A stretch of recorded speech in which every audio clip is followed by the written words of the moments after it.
Otep à tous, bienvenue sur la chaîne des panafricanistes par essence, par conviction et par excellence. Celle des citoyens kémites par nécessité et obligation de combat. Nous sommes une chaîne qui n'est guidée que par nos ancêtres et rien que par les ancêtres qui appartiennent à l'égrégore du monde noir. Par conséquent, nous ne croyons en aucun Dieu venu de l'étranger.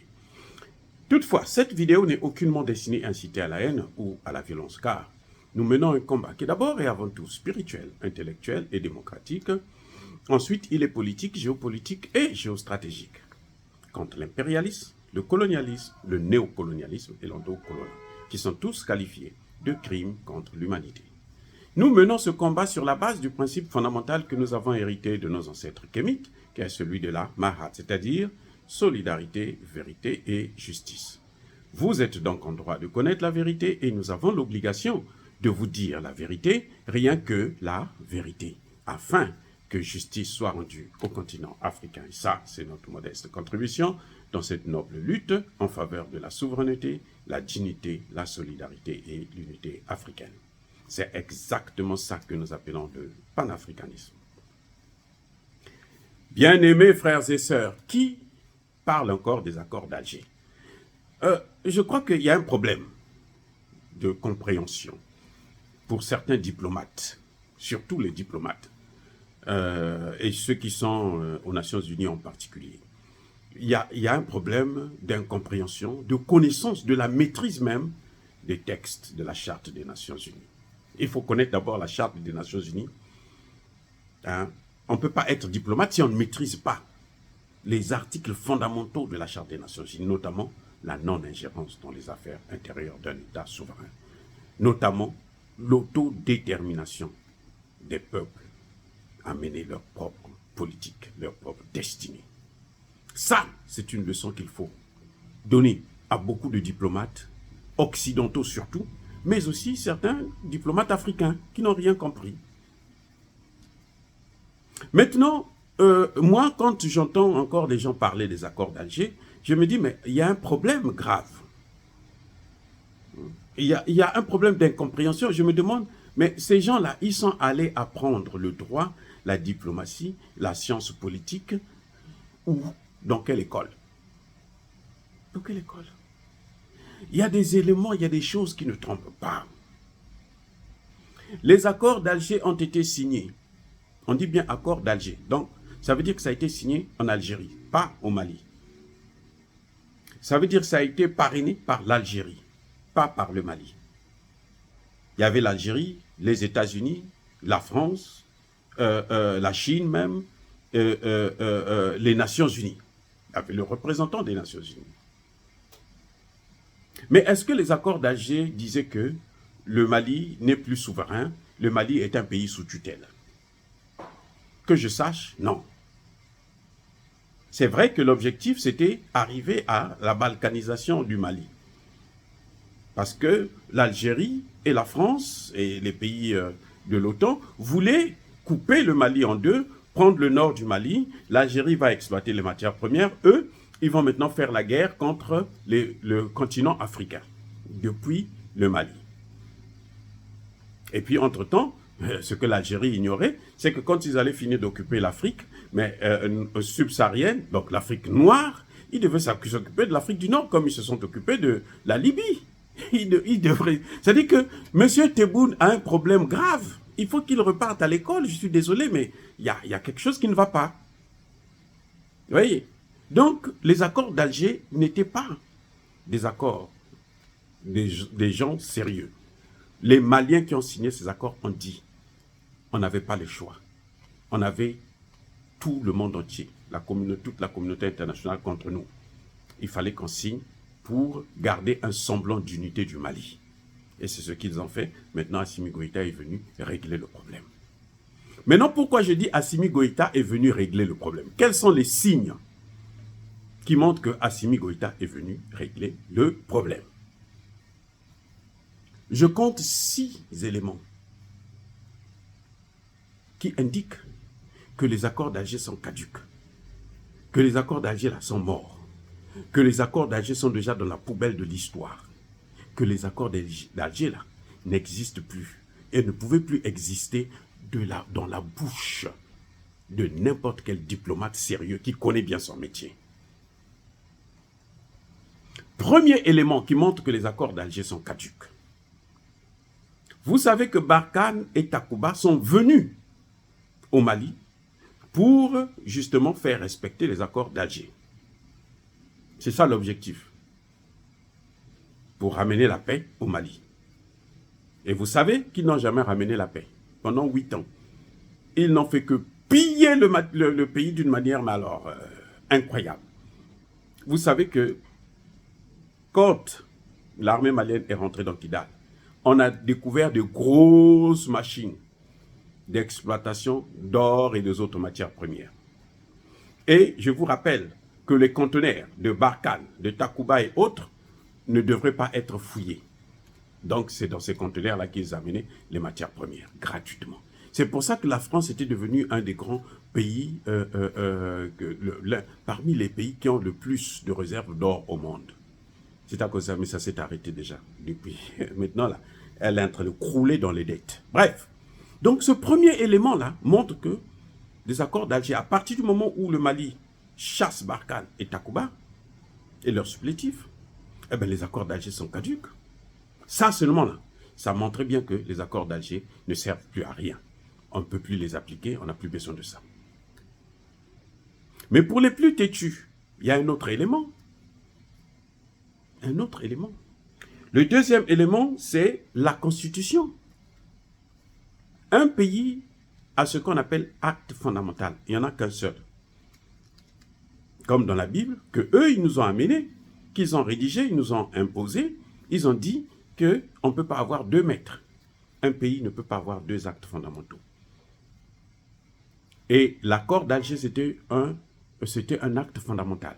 C'était ce qui permettait au Mali d'exister comme État.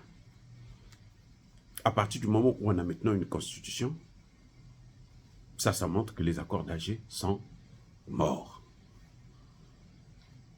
Eh oui, puisqu'on ne peut pas respecter la constitution et puis les accords d'Alger.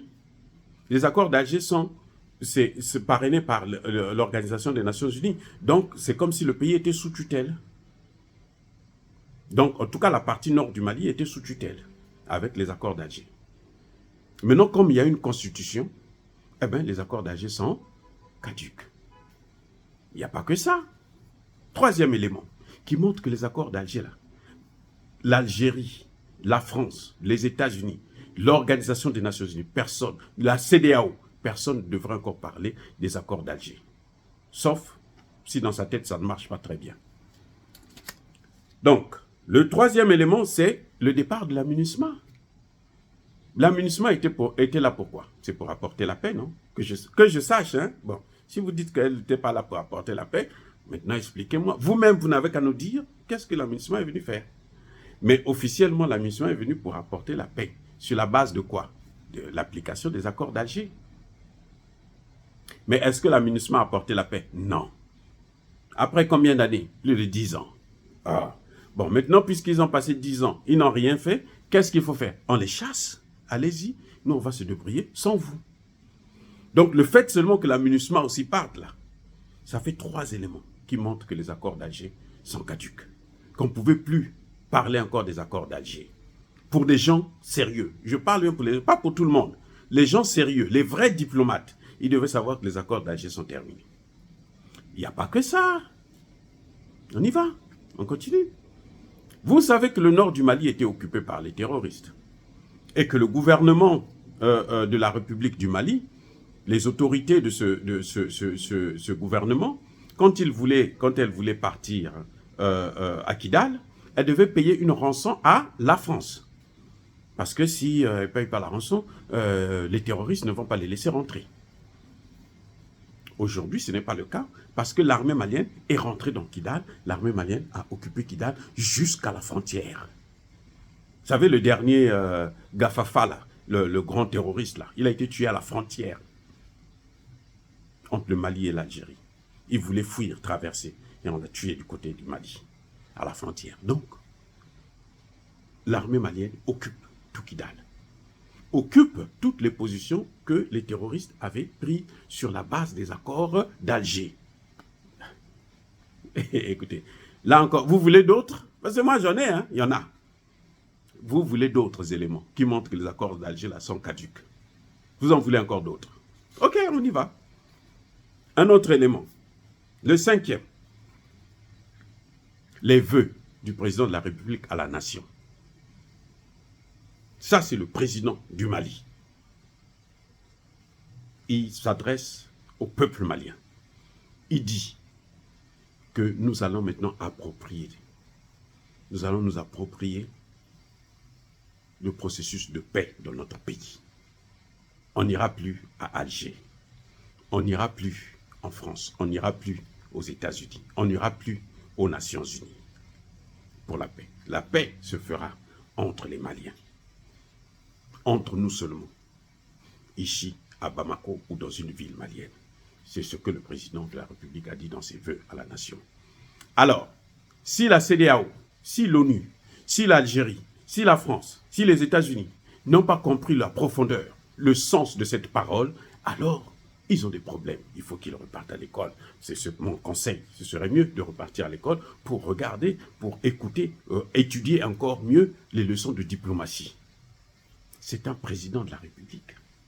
Quand il dit comme ça, il dit tout simplement que nous ne voulons plus que les gens se mêlent dans nos affaires, plus d'ingérence. Et ça, c'est l'application stricte de la charte de l'Organisation des Nations Unies. Le président Assimi Goïta a été encore une fois de plus très clair que les accords d'Alger, là, c'est de la poubelle de l'histoire. On ne peut plus parler de ça.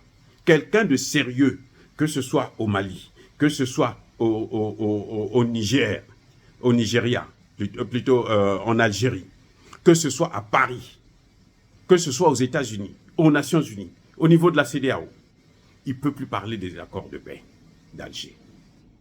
Après un discours comme celui-là. Mais ils n'ont toujours pas compris. On va ajouter un autre élément. Parce qu'il y en a beaucoup. Il y a un autre élément. C'est le sixième point. Tout récemment, le président de la République s'est adressé aux sages, aux religieux, aux propriétaires terriens, donc les gens qui réfléchissent là, qui pensent l'avenir de la nation. Il est venu leur expliquer la situation. Il a répété encore une fois de plus. Maintenant là, s'il y a négociation, c'est entre nous. On va parler entre nous. On ne va plus aller à l'étranger. Les accords d'Alger sont morts. Pourquoi les gens parlent encore d'accords d'Alger? Pourquoi ils vont à la conférence des pays non alignés, des pays qui sont maintenant alignés, parce que les positions qu'ils prennent, ça c'est les positions des pays alignés. Ils vont encore parler à Kampala là, des accords d'Alger. On veut mettre ça dans le texte final pour imposer au Mali de respecter les putains d'accords d'Alger que le Mali a déjà écrasé, a même brûlé. Je ne sais pas si ça existe encore dans les archives, parce qu'il faut jeter ça carrément. Oubliez ça. Accord d'Alger. Donc que ce soit l'Algérie, que ce soit la France, que ce soit les États-Unis, que ce soit les Nations Unies ou la CEDEAO, quiconque évoque le problème d'accord d'Alger a des problèmes mentaux. Il faut qu'ils repartent à l'école pour aller étudier ce que c'est que la vraie diplomatie. Je mets à défi n'importe qui peut venir me dire le contraire. Maintenant, pour leur faire plaisir, j'ai dit pour leur faire plaisir, ces gens qui n'ont rien compris justement de la géopolitique actuelle. Assimi Goïta a fait la diplomatie. Alors, il faut qu'ils se rabaissent à leur niveau. S'il n'a rien à faire, si le président Assimi Goïta n'a rien à faire, il n'a qu'à rédiger un texte, un communiqué écrit. Les accords d'Alger sont finis. Le Mali n'a plus besoin d'ingérence des pays tiers ou des pays voisins pour régler son problème de paix. Tout se fera entre Maliens, pas avec les étrangers. Parce qu'il faut qu'on leur répète ça, on leur mette ça dans leur crâne. Et qu'on envoie ça dans toutes les chancelleries maliennes à l'étranger, afin que tous les pays où il y a une représentation malienne puissent être informés. Parce qu'avec eux, il faut faire comme si on était aux débitants. Puisqu'on ne peut pas faire comme si on était des vrais diplomates. Il faut aller très bas, se rabaisser, se ridiculiser, pour que les gens comprennent. Monsieur Assimi Goïta, le choix est le vôtre. Pour moi, ce n'est pas nécessaire, parce que moi j'ai déjà compris. Ça fait longtemps que j'ai cité 6 éléments, mais on peut en trouver encore d'autres. Mais pour l'instant, on s'arrête là, pour montrer que les accords d'Alger n'existent plus. Dire cela, c'est inciter à la haine ou à la violence. Non. Yaba colère vert, encore une fois de plus, bien-aimés frères et sœurs, je persiste et je signe. Soyez bénis, abondamment bénis, par le Dieu des Kémites et par nos ancêtres angélisés. Mais que tous ceux qui persécutent le continent africain le pillent et le déstabilisent. Qu'ils soient noirs, blancs, chinois, arabes, juifs, indiens ou qui qu'ils soient punis, maudits, foudroyés, neutralisés, écrasés, effacés par ce Dieu des Kémites et par nos ancêtres angélisés. Vive l'Afrique éternelle, j'ai dit et j'assume.